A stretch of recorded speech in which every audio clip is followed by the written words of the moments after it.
지금 이 영상을 보는 여러분, 오늘 몇 시간 잤나요? 자기 전에 스마트폰 얼마나 봤어요? 오늘 몸을 움직인 게 언제였는지 기억나세요? 저도 솔직히 말씀드리면 이 세 가지 질문에 자신 있게 답하지 못했거든요.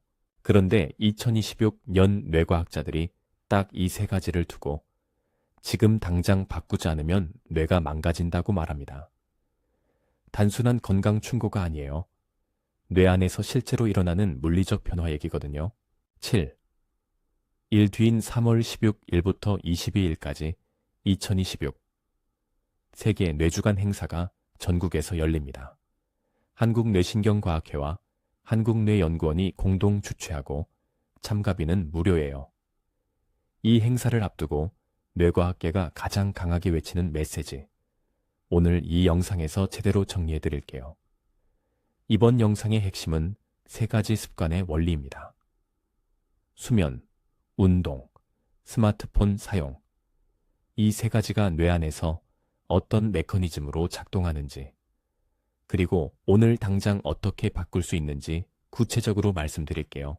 솔크 생물학 연구소장 제럴드 조이스 박사는 2026년을 공식 뇌 건강의 해로 선포하면서 이런 말을 했어요. 우리는 얼마나 오래 사느냐가 아니라 그 연장된 세월을 얼마나 건강하게 보내느냐를 고민해야 한다. 2020년대 이전만 해도 뇌 건강은 유전자의 문제라는 인식이 지배적이었어요. 치매에 걸리면 운이 나쁜 거고 내가 어떻게 할 수 없는 영역이라고 생각했죠. 그런데 2025년과 2026년에 집중적으로 발표된 연구들이 이 인식을 완전히 뒤집었습니다. 과학자들의 결론은 이겁니다. 뇌 건강의 60에서 70%는 생활 습관으로 결정된다. 유전자가 아니에요. 오늘 내가 몇 시에 자고 얼마나 걷고 스마트폰을 얼마나 보느냐가 10년 뒤 내 뇌의 상태를 결정한다는 거예요. 특히 한국은 이 문제가 더 심각해요. 한국인의 수면 시간은 OECD 평균보다 18% 부족합니다. OECD 최하위권이에요. 그리고 청소년 스마트폰 과의존율은 17.2%. 성인도 예외가 아니죠. 오늘 세 가지 습관 각각에 대해 실험 결과, 뇌 메커니즘, 그리고 오늘 당장 쓸 수 있는 방법까지 순서대로 말씀드릴게요. 여러분도 이런 경험 있지 않나요? 밤새 잠을 못 자고 다음날 회의에 들어갔을 때 분명히 열심히 듣고 있는데 머릿속에 아무것도 안 남는 느낌, 안개 속에 있는 것 같은 그 감각. 그게 단순한 피로가 아닙니다. 뇌에서 실제로 독소가 쌓이고 있는 거예요. 저도 이 연구 결과를 처음 봤을 때 믿기지 않았거든요. 2024년 미국 수면학회 연구에 따르면 규칙적인 수면만으로 알츠하이머 위험이 30% 감소합니다. 반대로 만성 수면 부족과 불규칙한 수면은 뇌기능 저하 위험을 40% 이상 높이고요. 그리고 이 수치가 더 충격적이에요. 하루 7시간 미만으로 자면 뇌가 연간 6개월씩 노화한다는 연구 결과가 있어요. 1년에 6개월씩 뇌가 빨리 늙는다는 거잖아요. 한국인의 평균 수면 시간을 생각하면 이게 남의 얘기가 아닙니다. 그렇다면 수면이 부족할 때 뇌 안에서 정확히 무슨 일이 벌어지는 걸까요? 우리가 잠을 자는 동안 뇌는 글림프 시스템이라는 독자적인 청소 시스템을 가동합니다. 쉽게 말하면 뇌세포들이 낮 동안 일하면서 쌓인 쓰레기를 뇌척수액이 밤새 씻어내는 거예요. 그 쓰레기 중에 가장 위험한 게 뭔지 아세요? 아밀로이드 베타라는 단백질입니다. 이게 뇌에 쌓이면 알츠하이머를 일으키는 주범이에요. 그런데 이 글림프 시스템은 오직 수면 중에만 제대로 작동합니다. 잠을 못 자면 청소부가 출근을 안 하는 거예요. 하루, 이틀, 한 달, 1년 동안 쓰레기가 쌓이면 어떻게 되는지는 안 봐도 알 수 있죠. 성균관대학교와 펜실베이니아 주립대 공동연구팀은 수면 중 뇌혈류를 조절하는 핵심 뉴런과 신경 펩타이드의 역할을 규명해서 PNAS에 게재했어요. 자는 동안 뇌는 쉬는 게 아닙니다. 가장 중요한 일을 하고 있는 거예요. 방법은 단순합니다. 매일 같은 시간에 자고 같은 시간에 일어나세요. 주말도 예외 없이요. 연구에 따르면 일관된 수면 루틴만으로 뇌 기능이 최대 25% 향상됩니다. 알람을 2개 맞추세요. 일어날 시간이 아니라 잠자리에 들 시간 알람을요. 잠깐, 여기서 한 가지만 부탁드릴게요. 이 영상, 알고 보면 뇌과학 채널에서도 잘 다루지 않는 최신 2026년 연구까지 담겨 있거든요. 구독 버튼 눌러주시고 알림 설정도 해주시면 앞으로 이런 영상 놓치지 않으실 수 있어요. 좋아요 한 번 더 부탁드립니다. 그럼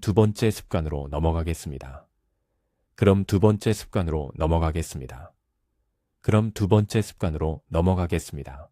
여러분도 이런 경험 있지 않나요? 운동하고 나서 기분이 좋아지는 건 알겠는데 그게 그냥 기분 탓인지 진짜 뇌에 뭔가 생기는 건지 헷갈린 적 있지 않으세요? 진짜 뇌에서 변화가 일어납니다. 솔직히 저도 이 연구 결과 처음엔 나랑 관계없다 생각했어요. 운동 얘기는 너무 많이 들어서 귀에 박혔거든요. 그런데 2026년 기능 신경과학 연구에서 나온 수치는 달랐어요. 주 150분, 그러니까 하루 20분 정도의 신체 활동이 측정 가능한 수준으로 인지 기능을 개선한다는 거예요. 하루 20분이에요. 출퇴근 걷기를 조금 더 빠르게 하거나 점심시간에 산책 한번 하는 정도로 뇌 기능이 측정 가능하게 좋아진다는 겁니다. 반대 얘기도 있어요. 정크푸드 위주의 식사는 건강한 식사에 비해 뇌 노화 속도가 약 4배 빠릅니다. 먹는 것과 움직이는 것. 이 두 가지가 뇌 노화 속도를 결정하는 핵심 변수인 거예요. 왜 운동이 이렇게 강력한 효과를 낼까요? 뇌 안에서 무슨 일이 일어나는 건지 들어보시면 운동을 안 할 이유가 없어집니다. 뇌 안에서 무슨 일이 일어나는 건지 들어보시면 운동을 안 할 이유가 없어집니다. 뇌 안에서 무슨 일이 일어나는 건지 들어보시면 운동을 안 할 이유가 없어집니다. 뇌 안에서 무슨 일이 일어나는 건지 들어보시면 운동을 안 할 이유가 없어집니다. 뇌 안에서 무슨 일이 일어나는 건지 들어보시면 운동을 안 할 이유가 없어집니다. 뇌 안에서 무슨 일이 일어나는 건지 들어보시면 운동을 안 할 이유가 없어집니다.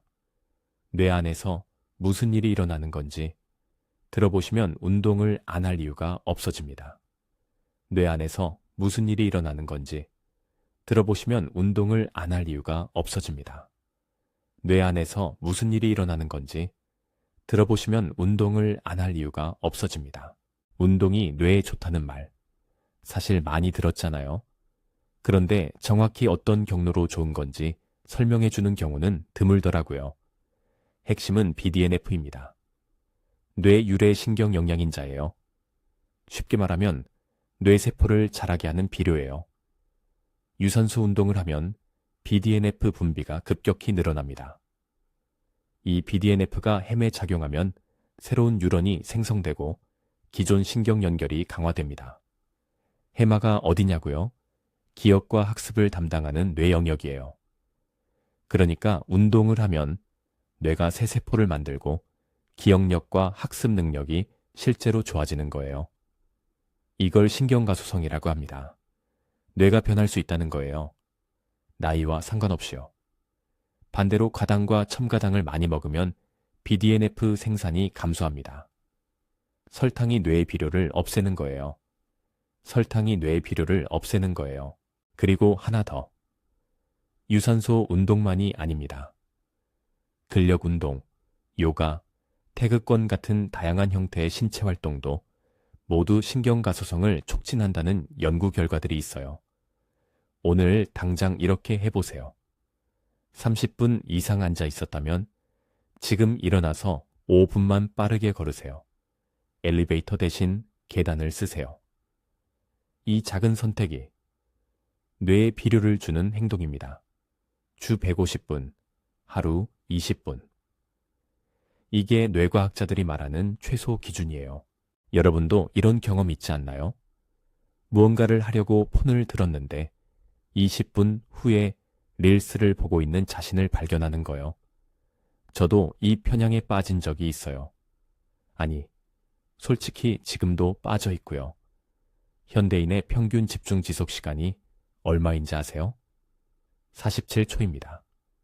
스마트폰이 보급되기 전 사람들의 평균 집중 지속 시간은 수분이었어요. 그게 47초로 줄었습니다. 그게 47초로 줄었습니다. 그게 47초로 줄었습니다. 그렇다면 스마트폰을 끊으면 어떻게 될까요? 2025년 2월 피네스 넥수스에 발표된 연구가 있어요. 평균 32. 새 스마트폰 사용자 467명을 대상으로 2주 동안 모바일 인터넷을 차단하는 실험을 했습니다. 결과가 놀라웠어요. 참가자 91%가 최소 한 가지 이상의 긍정적 변화를 경험했습니다. 그런데 더 충격적인 건 그 효과의 크기예요. 디지털 디톡스 2주의 효과가 노화로 인한 10년치 인지력 저하를 막는 것과 동등했습니다. 2주 동안 폰을 덜 봤더니 뇌가 10년 덜 늙은 것과 같은 효과가 나타난 거예요.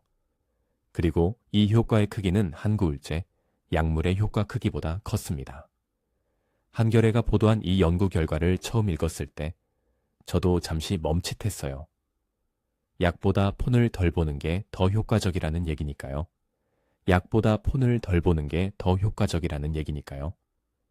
약보다 폰을 덜 보는 게 더 효과적이라는 얘기니까요. 약보다 폰을 덜 보는 게 더 효과적이라는 얘기니까요. 약보다 폰을 덜 보는 게 더 효과적이라는 얘기니까요. 약보다 폰을 덜 보는 게 더 효과적이라는 얘기니까요. 왜 스마트폰이 이렇게 뇌를 바꾸는 걸까요? 핵심은 도파민입니다. 쇼폼 영상, 알림, 좋아요. 이것들은 내 뇌에서 도파민을 분비시켜요. 그런데 자연적인 활동보다 훨씬 많은 양을 한꺼번에 분비시킵니다. 뇌는 이 인위적인 자극에 적응하기 시작해요. 이게 보상이구나라고 학습하는 거예요. 그러면 어떻게 될까요? 독서, 대화, 산책처럼 도파민이 천천히 소량 분비되는 활동들이 더 이상 만족스럽지 않아집니다. 뇌가 강한 자극에만 반응하도록 바뀐 거거든요. 쉽게 말하면 매운맛에 중독된 사람이 된장찌개, 맛을 못 느끼는 것과 같아요. 심한 경우엔 알코올이나 약물 중독과 유사한 뇌 기전 변화가 일어난다고 연구자들은 말합니다. 그래서 단순한 의지력으로는 바꾸기 어려운 거예요. 자극적인 콘텐츠는 뇌를 지속적인 각성 상태에 놓이게 합니다. 이 영향은 운동량과 무관하게 독립적으로 나타나요. 운동을 많이 해도 스마트폰을 많이 보면 그 효과가 상쇄된다는 거예요. 운동을 많이 해도 스마트폰을 많이 보면 그 효과가 상쇄된다는 거예요. 운동을 많이 해도 스마트폰을 많이 보면 그 효과가 상쇄된다는 거예요. 운동을 많이 해도 스마트폰을 많이 보면 그 효과가 상쇄된다는 거예요. 운동을 많이 해도 스마트폰을 많이 보면 그 효과가 상쇄된다는 거예요. 운동을 많이 해도 스마트폰을 많이 보면 그 효과가 상쇄된다는 거예요. 운동을 많이 해도 스마트폰을 많이 보면 그 효과가 상쇄된다는 거예요. 오늘 당장 이렇게 해보세요. 첫 번째, 스마트폰을 침대 밖에 두고 자세요. 충전기를 침실 밖으로 옮기는 것만으로 수면의 질이 달라집니다. 두 번째, 식사 중에는 폰을 뒤집어 두세요. 화면이 보이지 않는 것만으로도 도파민 반응이 줄어들어요. 세 번째, 앱 사용 시간 제한을 걸어두세요. 의지력이 아니라 구조를 바꾸는 겁니다. 서울 홍대에는 휴대폰 보관 후 입장하는 팝업 스토어가 생겼어요. 도파민 디톡스가 이제 트렌드가 됐다는 신호예요. 그런데 우리는 굳이 팝업 스토어 가지 않아도 됩니다. 지금 이 순간부터 시작할 수 있어요. 지금 이 순간부터 시작할 수 있어요. 정정엽 정신건강의학과 전문의는 이렇게 말했어요. 수면은 단순한 휴식이 아니라 뇌가 행하는 가장 중요한 작업 중 하나다. 오늘 영상에서 다룬 세 가지 핵심을 정리할게요. 첫 번째, 수면. 매일 같은 시간에 자고 일어나세요. 글림프 시스템이 뇌의 독소를 청소할 시간을 줘야 합니다. 목표는 7시간 이상, 그리고 일관성이에요. 두 번째, 운동. 하루 20분, 주 150분. BDNF를 분비시켜 뇌에 필요를 주세요. 종류는 상관없어요. 걷기, 계단 오르기, 스트레칭도 됩니다. 세 번째, 스마트폰.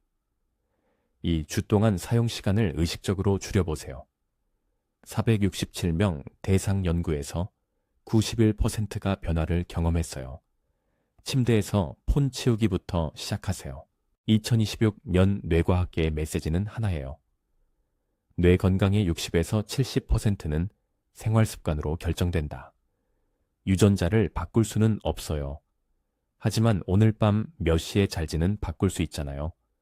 3월 16일부터 22일까지 열리는 2026 세계 뇌주간 서울대학교와 대구한국뇌연구원에서 무료로 참여하실 수 있습니다. 관심 있으신 분들은 한국뇌연구원 공식 홈페이지에서 확인해 보세요. 오늘 영상에서 가장 와닿은 습관이 뭔지 댓글로 알려주시면 정말 좋겠어요. 수면인지, 운동인지, 스마트폰인지, 아니면 세 가지 다인지요. 끝까지 봐주셔서 감사합니다. 다음 영상에서 또 뵙겠습니다.